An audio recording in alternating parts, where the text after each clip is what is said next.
All right, this is the plank level 0. One thing we have to understand before we get started is that the core engagement has to be contextual.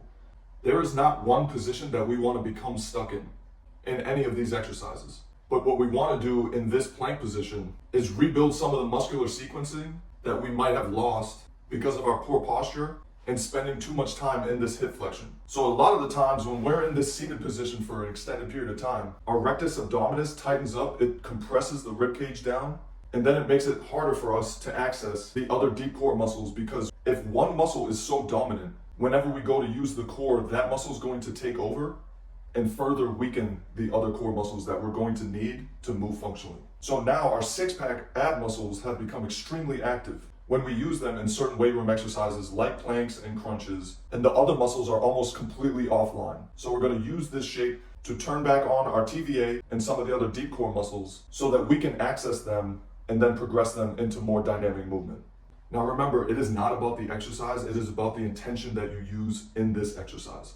This exercise should be difficult. If we're in this program, it means that we are fighting dysfunction in all areas of our body. And to me, an active and dynamic core and glute complex is going to be 90% of your functional movement. So first, let's get into this plank position from our knees. And what I'm trying to look for is this straight line between my shoulders and my hip bone. So when you get started, make sure your elbows are right below your shoulders.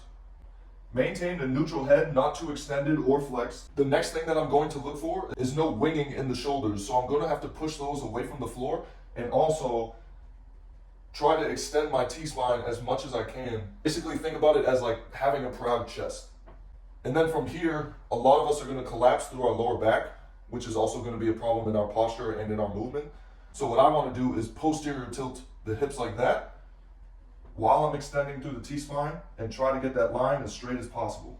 So the three areas that you're going to have to continuously calibrate is a straight upper back, so T-spine extension, the stomach vacuum, so I'm pulling my belly button in as much as I can to find those other deep core muscles. And then I want to posterior tilt the hips. So I'm trying to get this and not this. This exercise is basically trying to recalibrate a new relationship between the core and the hips.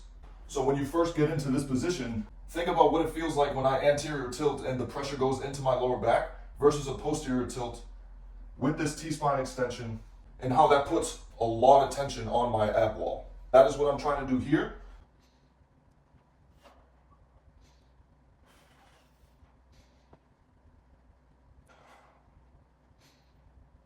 And remember, we are trying to calibrate this position with our breath. So every inhale should bring expansion between the shoulder blades and also lengthening the ribs away from the pelvis while keeping the same form cues. And then on every exhale, I'm squeezing the air out with my side abs, and I'm also bringing a little bit of glute engagement to help me keep that posterior pelvic tilt. Now, as you can see here, the more I posterior pelvic tilt my hips, the harder it is to maintain that T-spine extension. And you almost see some rounding in the shoulders. And that is because we just sit with so much compression. So we're trying to use this exercise to bring the opposite. We are trying to extend everything away from each other. And if we have a strong enough core, we'll be able to hold those positions.